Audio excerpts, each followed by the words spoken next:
Welcome to People Are Saying by the Did Nothing Wrong podcast, where we break down current events and help you to cut through the noise. Today's subject is China and the events of the 20th Party Congress, where Xi Jinping was elected to an unprecedented third term as president of China. What does that mean for China and their relationship with the world? And what happened to former Chinese President Hu Jintao at the conference? I'm Griff, and with me is Jay McKenzie.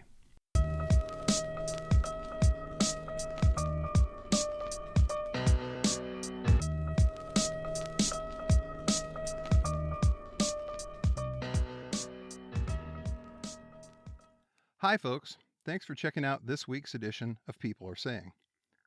A quick word before we get started here.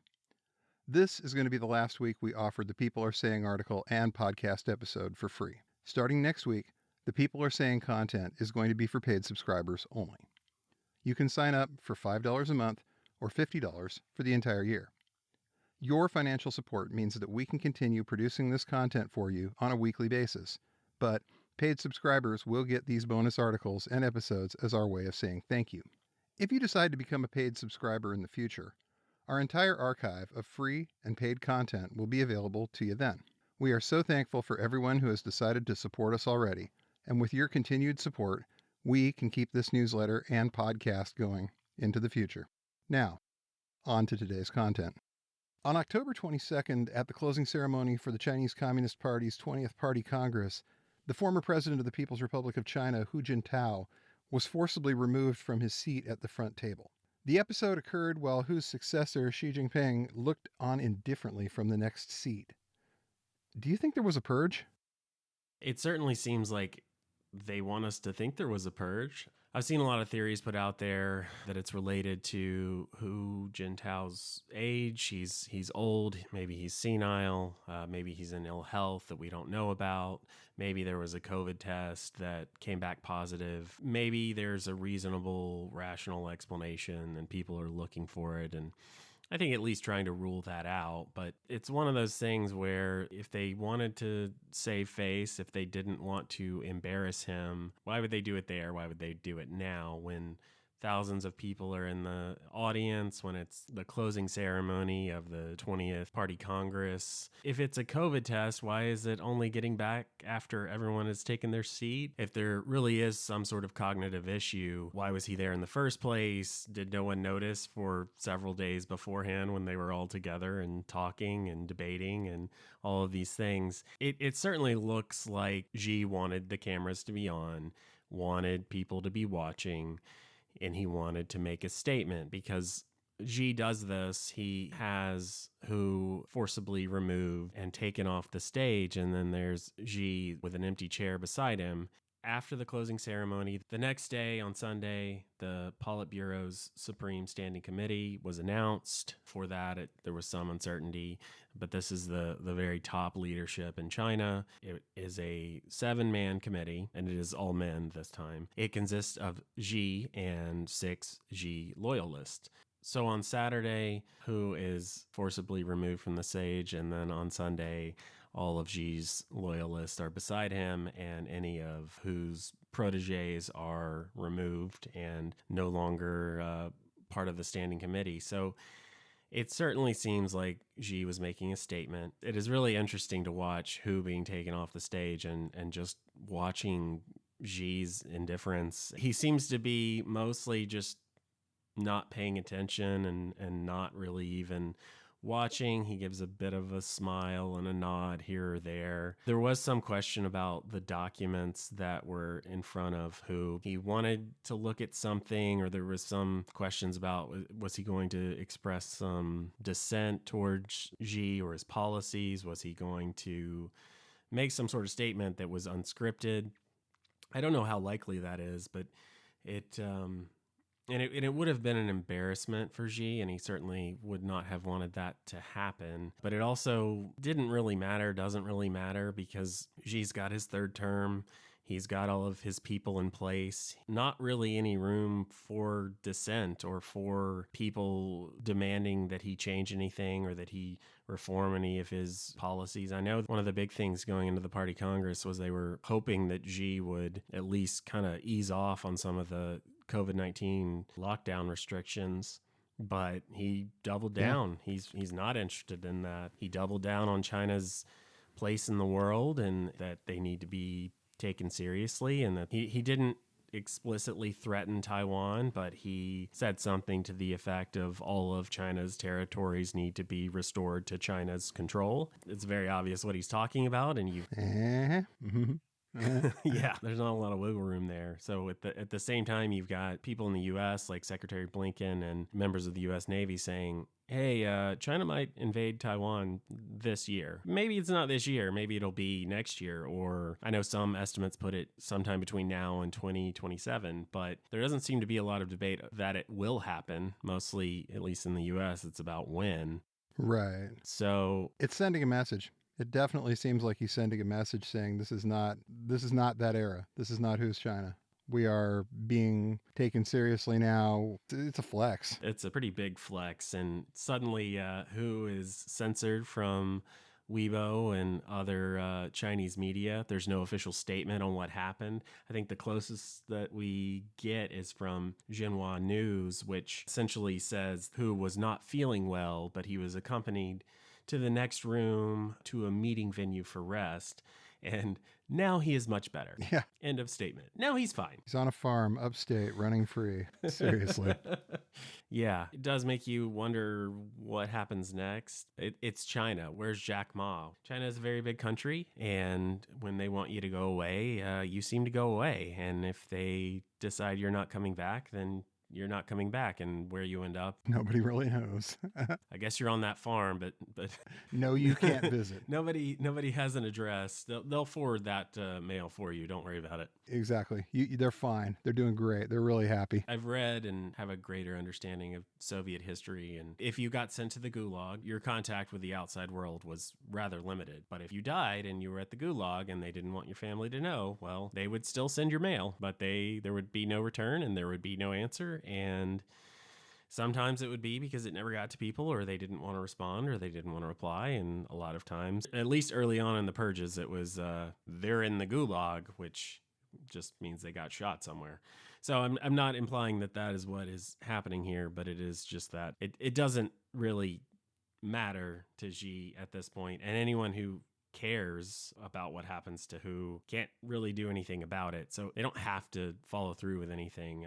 Stalin had his purges and his show trials, but and I think if there is an analog to this for the Soviets, it would be Stalin early on when he was consolidating power. First, he marginalized Trotsky. First, sent him into exile in Kazakhstan, which was part of the Soviet Union, and later sent him in exile outside the Soviet Union. But then Stalin went after Zinoviev and Kamenev, who were his one-time allies, who, after Trotsky had been marginalized, it was their turn. In many ways, Xi's just done the same thing. And this was a flex, and no one can really do anything about it. But also, hey, if you get any thoughts about doing anything about it in the future, why don't you go play this tape? Exactly. So he's in charge now. It's all one guy over there now, right? There just isn't a whole lot of checks and balances, and not like there were a whole lot before, but we're now at a point where one guy and his leadership team making all the decisions. Yeah, it hasn't really been like this or this explicit in China since Mao. Wow. And Mao had a very tumultuous time in charge, but he was also the man in charge. Mao had absolute authority and control, and a lot of people died because he had a lot of ideas that did not work out well, and the Chinese Communist Party survived it, although millions upon millions of people died. I think they realized that power in one unchecked hand is probably not the way to go in the future. And so at least up until this point, in theory, there has been this idea of collective rule. There has been a guy at the top and a final decider. Well, because that goes back to Deng Xiaoping, and he said that this was a terrible idea to have one person. Yeah, it was too close to the imperial past of China. They never wanted, or at least he never wanted to see it go that way again. He had huge issues with the way Mao did things. It was clear that he realized that one person rule was just a terrible idea. Now it seems like we've almost seen that repudiated. Well, and yeah, we have Xi making those comparisons to Mao, which he has not shied away from. And there's plenty of imagery and just even the way the party has been building a sort of persona. They have rewritten the Constitution around things Xi has said and implemented. He's just had a say in affairs that has been edging and inching closer and closer to Mao. We see it in Russia with Putin and the The rehabilitation of rehabilitation of Stalin, Stalin. which they are not communist and they are not itching to return to communism, but it's also that sort of weird mix between the Russian Empire and the Tsar. I think it's an understanding that Stalin enjoyed absolute rule and Putin himself wants to have absolute rule. And even if they're not communists, and even if it's not the Soviet Union, it is that idea that you have to respect the former leaders to inspire respect for the current leader. They've cultivated that in Russia and China, and I think that's why, regardless of their history, why it's been easier for Russia and China to grow closer. It's because both of their leaders want the same thing. And they see with the West Hmm. as the enemy, and they want to build their own power bases, and they want to cement their rule, and they have. And it's taken time, and it's been a step-by-step process. So why now? Of all the times that this could have come up, I mean, obviously the party congress was coming up, but why is this the time that they were going to make a move like this? I mean, I think the answer there, they think we're weak enough. That's a good point. I think a lot of it is probably due to the world situation right now where the United States is, not only with our own economy being potentially in the precursor to a recession, inflation's real high. We're very committed in Ukraine to sending a lot of weapons and money. We might not have the wherewithal to be able to do much or say much about an increasingly authoritarian China. We got our hands full, really. Yeah, we're 2 weeks out from the midterms. It looks like the GOP is going to probably take the House, and the Senate appears to be a toss up. But we've already got statements out there from House GOP saying, why are we sending all this aid to Ukraine? And are there proper safeguards and checks? How can we keep doing this? And you've certainly got those loud voices on the right who are questioning, why are we doing this? And should we keep doing this? And so I think that momentum is going to grow all on its own. But then you've got inflation and a possible recession. And here's Xi looking at Taiwan and saying, I want that and I'm going to go soon. So I think they see us as being at a point of weakness. Also, realistically, can we send all this aid to Ukraine indefinitely? Can we keep doing it through a recession? Can we also send the aid to Taiwan at the same time we're aiding Ukraine and there's a recession? And how bad do Democrats want to lose the 2024 election? These are all things that unfortunately have to be considered and are part of the calculus. So yeah, I think the 20th Party Congress happened when it happened, but I think Xi knows that we're preoccupied, and Putin has made it that way. And if nothing else, I think the Chinese wanted Putin's war to end quickly. I think there was some sort of handshake agreement, look the other way, go ahead and take Ukraine. We aren't going to stop you, but it hasn't ended, and who knows when it's going to end. But again, things change and you adapt and you change your calculus. I think that's what they're doing. And there are worst case scenarios in terms of China invading Taiwan and Russia continuing its war and oil and natural gas prices going through the roof. And there could be a lot of pain, but what can we do about it? Right. It's just timing. It's opportunistic, but that's what people do at this level.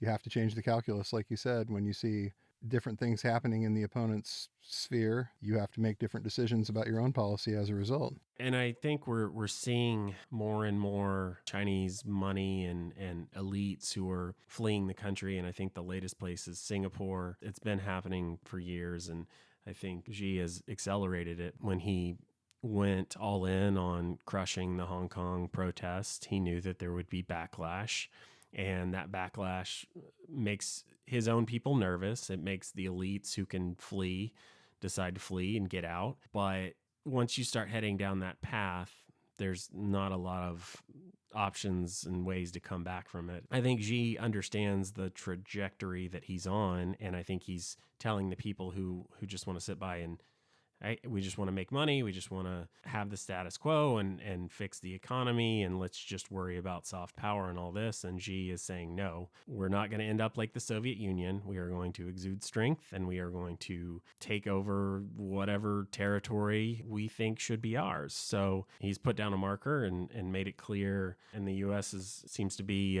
well aware of his intentions. And it's interesting that on Monday, the Justice Department announced prosecutions of several espionage operations that the Chinese were running in this country, one of which was a couple of PRC agents trying to get information about the bans of the telecommunications company Huawei and trying to pay for that information in Bitcoin from somebody they thought was an FBI agent that turned out to be a double agent working for us. And the right was really disappointed in that. They wanted Merrick Garland's press conference to either have him be talking about Russia again and Russia hacked the election and Dems are just making all this up. But it was about China. It was about cracking down on China, and Chinese agents are trying to disrupt this ongoing investigation into Huawei, which appears to be coming to a conclusion, and that conclusion is Huawei and ZTE, another Chinese telecommunications company, being banned in the U.S. It's overdue, but the Chinese aren't happy about it, and they were trying to disrupt that. So one day after the Politburo selects their 7 leaders, and Xi has consolidated his power base and put all of his proteges right there beside him, you've got the U.S. And Merrick Garland and Chris Wray with the FBI making these statements and talking about what China is doing and how it is hurting us and why they felt the need to crack down on it and push back and make these statements to make it clear that we're not just going to sit by and do nothing. So one of the articles that I was reading was talking about these 2 different operations that had been foiled. But last week there was a third operation which was related to Chinese nationals, presumably Chinese agents, trying to forcibly remove people from U.S. soil, Chinese exiles who were in the country, and they're going to be sent back and tried, and maybe it's real charges or maybe it's trumped up and they're just enemies that Xi would like to shut up or lock away and send them upstate to that farm. This is the Operation Fox Hunt, right? Right. That was started in 2014, and it was Xi's second year as president. And from what I've read, from what I've heard, it does seem like, at least initially, Xi's crackdowns on corruption were genuine, or at least mostly genuine. And he did see rampant corruption and abuse and fraud, and he did go after the people who were, I guess, most egregious and prosecuting them and putting an end to it. But I think at a certain point it became less about corruption and more about getting rid of anyone who disagreed with him, anyone who was saying things that Xi didn't want to be said. And it's been part of that attempt to control the media, control the narrative, build his power base, and remove any dissent, which I think we've just seen culminate. But yeah, I did think with Operation Fox Hunt, it was interesting to go back and read an article from 2015 that talked about all of this was happening, and China had been pushing the U.S. to cooperate and send these people back to China that Xi wanted to put on trial. It wasn't something that the U.S. really wanted to publicize or admit to, but it does seem like in some cases the Obama administration did send some people back. They did get deported. They did go back to China and face trials and get sentenced. And that was the calculus at the time. I'm not thrilled going back and reading that and seeing that they agreed to that and they thought that was acceptable, but it happened. It's over. It's done. But here we are 7 years later, and the same thing is still happening. The Chinese still want these people to come back, and some of the original ones and some of the people who've left in the last 7 years. And instead of rubber stamping it, instead of looking the other way at it. Right. Yeah, you don't even necessarily have to agree with it or put them on a boat yourself, but you just don't stop it. Just don't stop it. Right. You just, okay, well, shucks. And they could do that, but they didn't. And instead they had this press conference. It's hard to mistake the timing. Thanks for listening to the Did Nothing Wrong podcast. If you want to hear more, you can go to didnothingwrongpod.com. You can also follow us on Twitter at James the word for, and the letter M, all one word, and Grizza BJJ, Grzza BJJ, as well as DNW Pod. Thanks again for tuning in, and remember, everyone mentioned did nothing wrong.